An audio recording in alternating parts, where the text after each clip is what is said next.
Сега во рамките на темата на нашата дводелна колумна, драг читатело, е важно, како што истакнавме пред тоа, да повлечеме гранична линија меѓу идиотот и лудиот. Оти идиотите не се луди, некогаш се и многу рационални, а лудите не се идиоти, оти стојат високо над нив со ум и интелигенција. Додуша утеха во целата ситуација за идиотот е во тоа што, иако тој стои под лудиот, е искачен над психопатот, до кој според некои манифестации понекогаш и опасно му се доближува. Тука е тенка границата, која диктира не психопатот, туку идиотот. Додека идиотот е малоумник, со кусок ум, свест и самоспознание, психопатот е умоболник. Тој е парадоксално, ама вистина е, како таков амнестиран од примордиалните субстанции на богообразното создание, чувството на срам и грев. Таков тој дури е и невин, стасан во овој живот според индуистичкиот кармизам, за да го отплати својот долг од минатото. Така, додека идиотот не е умоболник, е малоумник. Но тој мал ум на екзистенцијално ниво умее да го користи многу поубаво, отколку што умеат тоа да го прават гениите, оние како Тесла, например, кој целиот живот го минал во екзистенцијален аскетизам за разлика од некои идиоти, кои него го поминале бесполезно во богатство и раскош. Иако ништо лично не придонеле за богатството на светот, како гениот од Смилјан. Идиот е тој што не го усвоил императивот на Климент Охридски, кого веќе го спомнавме. Човекот да се искачува од анималното кон ангелското. И се уште е според растот на умот и свеста на Галапагос. Без разлика што е, например, премиер или председател, со убав костум и црвена вратоврска, а ја крие во панталоните опашката под газот. Ама народот, кој од него подсвесно, а може би свесно е сметан за идиот, ја гледа неа. Така, значи идиотот е малоумник, човек со стеснета свест. А што е тогаш лудиот во однос на идиотот? И со таа тема за некои чудно, многу повеќе од психолозите и психијатрите се занимавале писателите.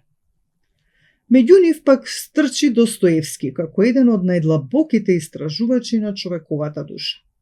Душата која што ќе биде главна цена на науката на иднината, како што тврди Јунг. Од руските писатели со лудите и лудилото како тема, покрај Достоевски уште со фасцинантна сосредоточеност се занимавал во своето дело и Чехов. Лудите и лудилото во него се појавуваат како некои скриени светилници, што ги осветлуваат најскриените катчиња на човековата душа. Не само во павилјон номер 13.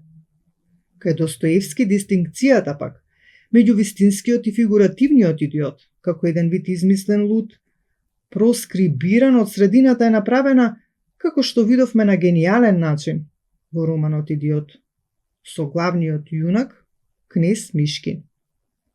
За разлика од вистинските малоумници, идиоти кај Гоголј во Мртви души. Проблемот кај идиотот е во тоа што, иако има кусок на ум, тој сепак може да се обиде, да напредува и да се искачи на малку повисоко умно ниво. Но тој го одбива тоа, задоволен како бишките од калта во која се чувствува удобно тој. Посебно тоа важи за идиотот од подрачјето на политиката, која не индиректно, туку директно ја сугерира таа кал за која станува збор. Хомо политикусот од нашето мало, кој, како што би рекол Љупчо Коцарев, ја демонстрира не моќта на знаењето, која од секогаш изгледа и пред раѓање му била туѓа, туку моќта на незнаењето. Но секако не онаа на Сократ, кој за разлика од него бил свесен за своето незнаење, кога рекол, макар и со цинична иронија, како елемент на духот: знам дека не знам.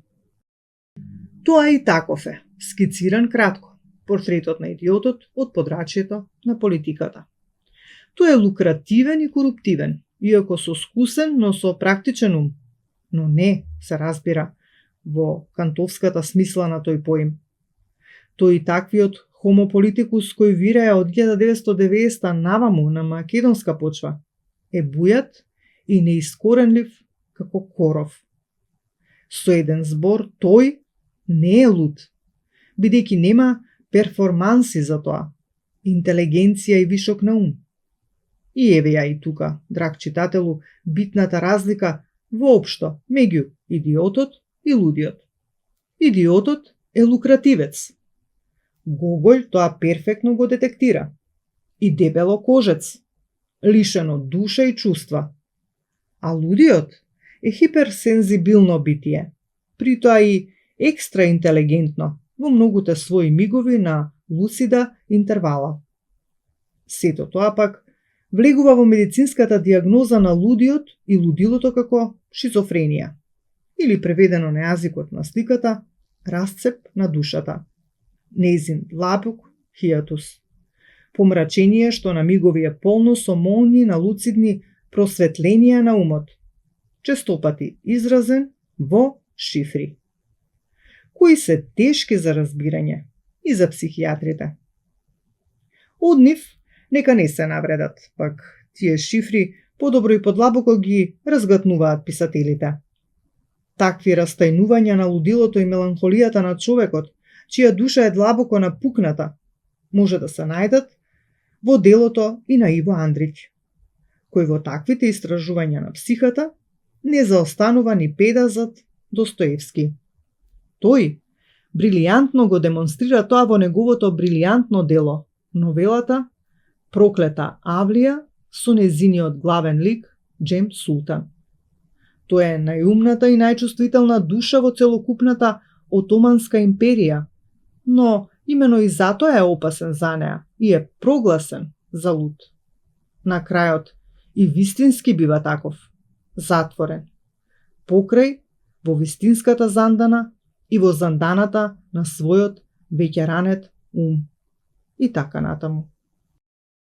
Се е јасно. Јасни се конечно сега, драг читателу, граничните линии меѓу психопатот, идиотот и лудиот. Последниот од нив, како што видовме, има посебна висока почит кај Достоевски, Чехов и Андрич. Да, лудиот никогаш не произведува атмосфера на идиотизам. Тоа само го можат психопатот и идиотот. Но сега да се префрлиме на корисниот идиот, посебна сорта идиот, кој произведува и посебна психоатмосфера на идиотизам. Синтагмата корисен идиот всушност, колку што ми е познато, ја фрли во оптек еден полски новинар.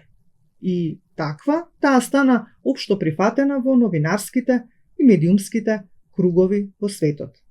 Нејзе и беше како феномен дадена модерна димензија, иако корисните идиоти и корисниот идиотизам и се познати и на антиката. Тој феномен уште од тогаш се профилира, но денес посебно и на перверзно софистициран начин се промовира во некој вид професија и професионализам. Денес поимот корисен идиот и корисен идиотизам, драг читателу, во својство на професионалец и професионализам влезе на голема врата во политиката. Според нас, најмојкното нешто за идиотизирање не само на поединци и одделни политички елити од првиот, а потоа и од вториот и третиот ешалон, туку и на цели помали, сиромашни и неотпорни манипулирани народи, како што е тоа впрочем случај и со македонскиот народ. Не чуди се, драг читателу, звучи ексклузивно, но тоа е вистина. И тоа сега на македонски пример ќе се потрудиме во куси црти и да го објасниме. Да, но пред тоа да кажеме дека феноменот корисен идиот и следствено на тоа корисен идиотизам има модерен политички империјален печат. Тој уште од времето на стампедото на европскиот колониализам низ белиот свет се профилира како феномен, сегде на освоените територии.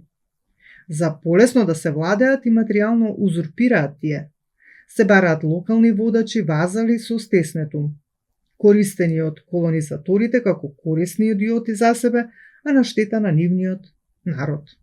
И денес корисните идиоти иако завиткани во софистициран целофан од империјата како божемни реформатори во својата средина се добро препознатливи. Нив денес, но и од поодамна ги лиферуваат за своји империјални цели и Вашингтон, Америка, и Брисел, ЕУ на европските колонијалистички сили. Посебно Америка е моќна тука, која за своите хегемонистички политики бара корисни идиоти, како што е познато од Јужна Америка, Африка, Азискиот Пацифик, се до Балканот. Таа ги најде нив и во моќната Југославија, за да ја растори како кула од карти, како никогаш и да не постоела. А дури најде корисни идиоти за да го растори дури и големиот Советски сојуз. Го најде како капиталец Горбачов, кого го издигна на светско ниво како демократски реформатор.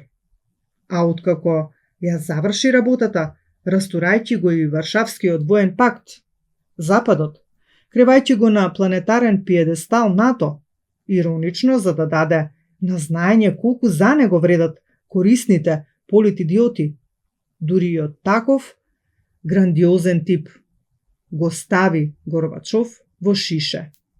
Лондон, масонското средиште на империјата, произведе водка Горбачов. Маестрален пример како се користат корисните идиоти. Да, гледам ми замеруваш, драг читателу, дека и сега, како и обично, пак правам долги дигресии. Да, но широките ракави на темата влечат на кај центарот. Па еве кога си нестрплив сега кусо за најмодерниот. Да не одиме до 1913, туку да почнеме од 1997. Експеримент. Експериментум Macedоnicum. Со Македонија и македонците од страна на империјата со две престолнини – Брисел, ЕУ и Вашингтон, Америка. И тука во тој експеримент на демократскиот Запад, драг читателу, се направи обид за идиотизација на целиот македонски народ. Односно, во контекст на темата што ја разгледуваме, за негово третирање како колективен идиот. Затоа сведочи чисто според сите антицивилизацијски антрополошки елементи, наци-фашистичката Лисабонска декларација на Европската Унија, која навистина ние идиотски ја преспавме.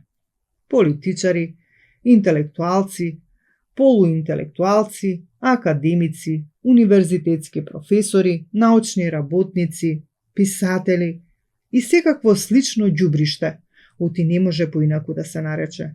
И се уште ја преспиваме во каталепсија корисно идиотизирани. А што беше и што е Лисабонската декларација? Таа е забрана за наш македонски влез во струјата на западната канибалистичка коннас цивилизација, со своето генеричко име како Македонија и македонци, чиј идентитет го потврдува како најзначаен религиски и антрополошки документ Библијата. Арно ама Европа и на колонијалистите, темплари, крстоносци, конквистадори, фашисти е безбожна и таква, таа ја чита книгата на сатаната. Погледни ги нивните велелепни катедрали во кои не влегол Бог, чии фасади се полни со пагански чудовишта и ќе ти биде јасно, драг читателу. Многу труд стори од Македонија апостол Павле да ја направи христолика таа паганска цивилизација со зверско лице. И не само кон нас, но не успеа. За жал. Ама ние македонците, покрај тоа што треба да се само оплакуваме, немаме солзи и за неа. Нацифашистичката Лисабонска ЕУ декларација беше уште на почетокот од нашето не само стоено осамостојување, идентитетски геноциден проект за целосно мемориско усмртување на македонците, драг читателу. ЕУ, Експериментум Macedоnicum, сериозна подготовка за идентитетска Хирошима на македонците. Атомската бомба затоа е споделена боневолентно заеднички меѓу Вашингтон и Брисел. Да, но прашуваш, драг читателу, кои се македонските корисни идиоти за ЕУ проектот на идентитетско ликвидирање на македонците, со, според нив, само една невина придавка пред нашето име, Северна, предавајќи им го генеричкото име Македонија на грците, лицем светци, срцем волци. Сега конкретно на корисните идиоти кај нас што го реализираат империјалниот северен проект на македонската идентитетска смрт, а со перверзна умисла на бриселската ороспија дека таа е еутаназија, или јапонски речено харикири, е со доброволна согласност на македонците. Крај. Се надевам, драг читателу, дека приближно добро ја објаснивме тријадата во насловот на нашиот есеј. Идиот, идиотизам, корисен идиот. Тоа е тријадата со која сега засега силно, ама не се знае до кога, владее западната империја. Ама не се знае до кога од и тука е веќе БРИКС, кому ние како корисни идиоти му вртиме грб. А во таа смисла и патот на свилата, и појас и пат, на големата и мудра Кина, на Лао Це и Конфуци. Доволно беше. До следната наша средба, драг читателу, доколку не интервенира империјата, како што еднаш веќе интервенираше, па бев одсутен од овие страници безмалку 2 години. Наискрено те поздравувам.